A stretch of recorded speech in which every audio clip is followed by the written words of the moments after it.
Friends.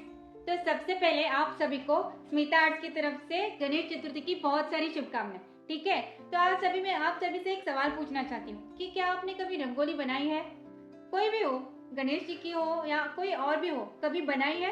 अगर नहीं बनाई तो जरूर बनाना। इसमें एक अलग सा ही सुकून, एक अलग सी शांति मिलती है। अगर हम आर्टिस्ट है तो बस पेपर पेंसिल से ही बनाना हमारा काम नहीं, कभी कभी हमें रंगों से रंगोली में भी आर्ट वर्क बनाना चाहिए। उसके एक अलग ही सुकून, उसकी अलग ही खुशी मिलती है हमें।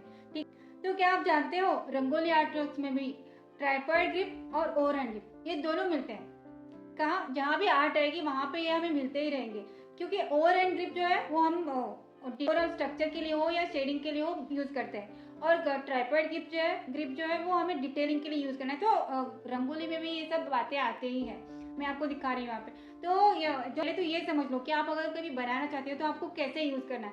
तो जब भी हम ये फिंगर और ये यहाँ पे इस तरह की पोजीशन, ये फिंगर ऐसे और इसमें ये, इन दोनों के बीच जब रंगोली इस तरह पकड़ के इस तरह हम बनाते हैं तो इसे हम ओवर हैंड ग्रिप कह सकते हैं। और जब भी हमें डिटेल करना हो तो हमें सिर्फ इन दो फिंगर्स के टिप पे रंगोली को पकड़ के अगदी बारीकी से, अगदी प्रेशर, अगदी स्लोली हमें डिटेलिंग करना होता है। जस्ट इन फिंगर्स के टिप पे रंगोली को पकड़ के जब भी हम नाजुक सी कोई भी बारीक सी चीज हम बना रहे हैं रंगोली में, तो उसे हम इस तरह डिटेलिंग के लिए यूज कर सकते हैं। और इस तरह पकड़ते हैं तो हमें शेडिंग की, जहाँ जैसे कि हमें रंगोली ज्यादा पड़ती है और अच्छे से स्प्रेड होके पड़ती है। और आजकल अगर बहुत ज्यादा सेम पार्ट में भी बनाना है तो हम इसे इंस्ट्रूमेंट भी कोई यूज कर सकते हैं, जैसे चाशनी कहते हैं, उस इंस्ट्रूमेंट यूज कर सकते हैं। क्या होता है रंगोली में भी ट्राइपॉड ग्रिप और ओवरहैंड ग्रिप ये दोनों आते हैं, ये समझ गए। सेकंड पॉइंट कि यहाँ पे भी टू टाइप्स के आर्ट आते हैं। ये मैंने अभी एक्सपीरियंस में समझा, मैंने दोनों को भी ट्राई किया और अभी जब एक्सपीरियंस करके मैं समझी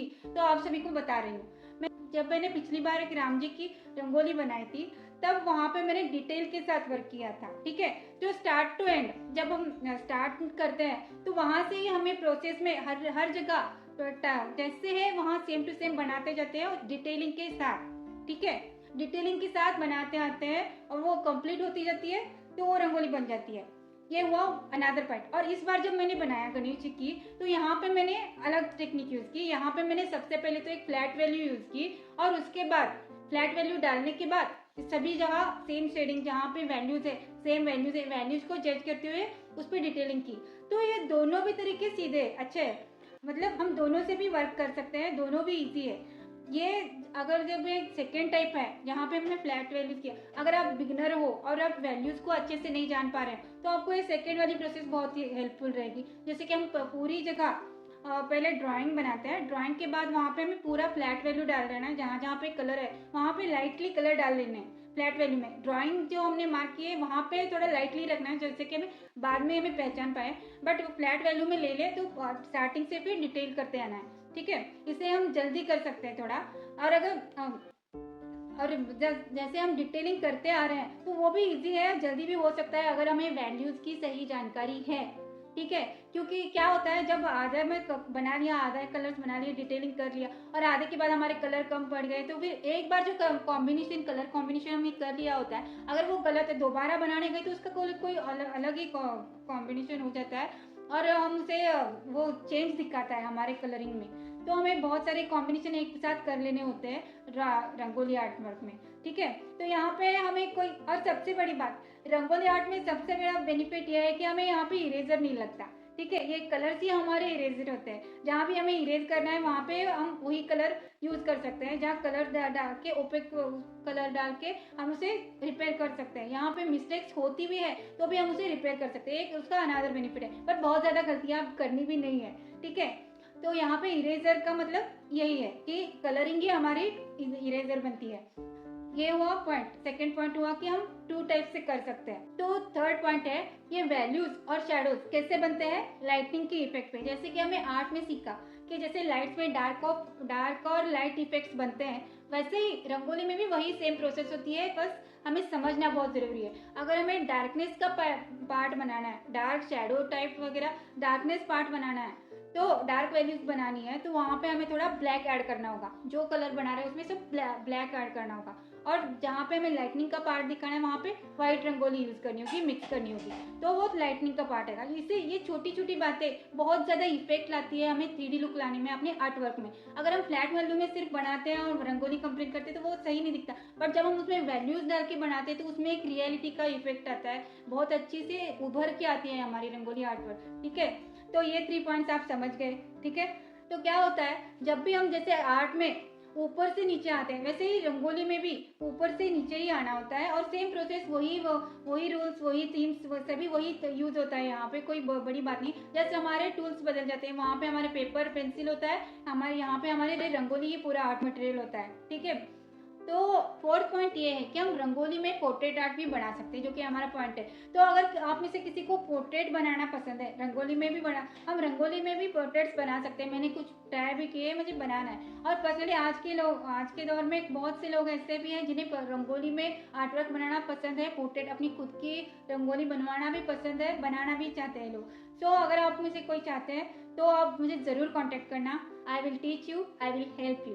ओके ना, एक बहुत पेनफुल मोमेंट हमें फेस करना होता है। पर्सनली मुझे रंगोली में आर्ट वर्क बनाना बहुत पसंद है, बहुत ज़्यादा पसंद है, बट इसमें एक पेनफुल मोमेंट आता है जिसे फेस करने में हमें बहुत दिक्कत होती है। क्योंकि जितना प्यार से हम, जितना समझ के हम उसे बनाते हैं, जितना संजो के बनाते हैं, एक वक्त आता है कि हमें उसे ही मिटाना पड़ता है। जैसे एक रिलेशन बन जाती है हमारी, जैसे रंगोली बना रहे हैं तो स्टार्ट टू एंड तक एक रिलेशन ऐसी बन जाती है कि हम उसे हमारे ये कलर्स हो, ये ड्राइंग हो, हमारी फ्रेंड बन जाती है, और एक इमोशनल टच बन जाता है उस रंगोली की प्रोसेस में पूरा। तो स्टार्ट टू एंड तक हम बनाते हैं, कुछ अप्रिशिएट मिलता है, सभी अच्छे कहते हैं तो बहुत अच्छा लगता है। बट जब उसे मिटाने की वक्त आता है, मिटाने का वक्त आता है, जब destroying is very bad thing ना, तो क्योंकि रंगोली का खुद का कोई वजूद नहीं होता, तो बनती तो है, उभरती तो है, वो क्यों उसका कोई बेस नहीं होता। अगर हम कोई पेंटिंग वगैरह बना रहे हैं तो उसे कोई दीवार पे संजो के रख सकते हैं, बट रंगोली में ऐसा नहीं होता। उसे हमें कितना भी हो, कभी ना कभी हो, उसे मिटाना पड़ता है, क्योंकि उसकी खुद की कोई पहचान नहीं होती, पर उसका कोई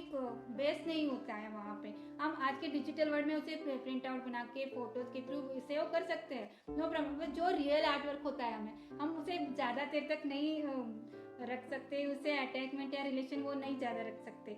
क्योंकि अगर हम 100 बार चाह के भी उसे मिटाना नहीं चाहे तो भी हमें मिटाना पड़ता है उसे।